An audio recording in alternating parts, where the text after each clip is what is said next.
La fin de l'accord sur les céréales ukrainiennes, la Barbie Mania et le début de la Coupe du monde féminine de foot, on vous résume l'actualité de la semaine à l'étranger. Les 3 actualités de la semaine. Les 3 actus de la semaine. Dans la presse étrangère.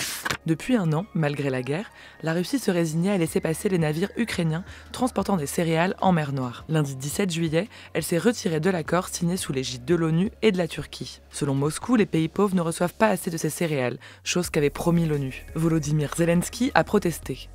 Même sans la Russie, tout doit être fait pour que nous puissions utiliser ce corridor, nous n'avons pas peur, a-t-il déclaré au journal ukrainien Kyiv Post.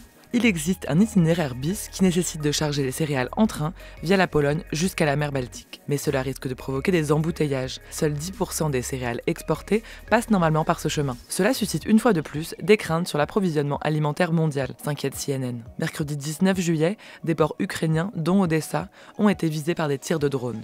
Et Moscou a déclaré que les navires en route vers les ports ukrainiens seraient dorénavant considérés comme des cibles.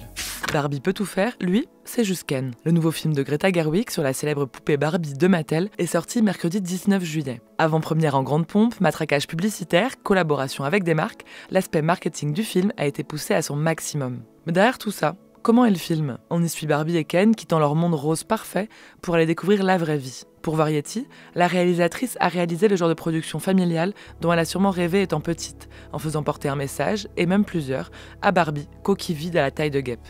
Le long métrage est parcouru de blagues qui se moquent gentiment de Mattel, s'en prennent au folklore risible de la poupée et désignent les contradictions de notre société sexiste, résume The Hollywood Reporter. Pour The Guardian, c'est un long métrage bon enfant, mais qui ne s'assume pas. Variety annonce que le film pourrait rapporter dès ce week-end 100 millions de dollars de recettes, soit un des meilleurs démarrages de l'année aux États-Unis. Mattel aurait des vues sur Hollywood à long terme, 45 films sur ses jouets seraient en préparation. La Coupe du monde féminine de 2023, qui se joue en Australie et en Nouvelle-Zélande, s'annonce comme la Coupe du monde des révolutions et de l'émancipation.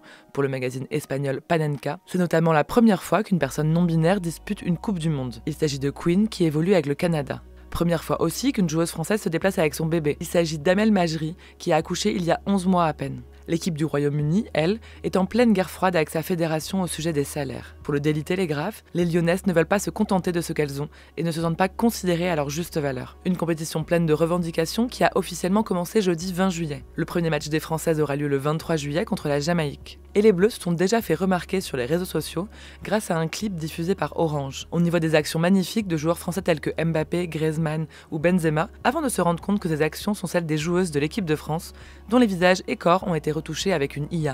On se retrouve la semaine prochaine pour d'autres actus internationales.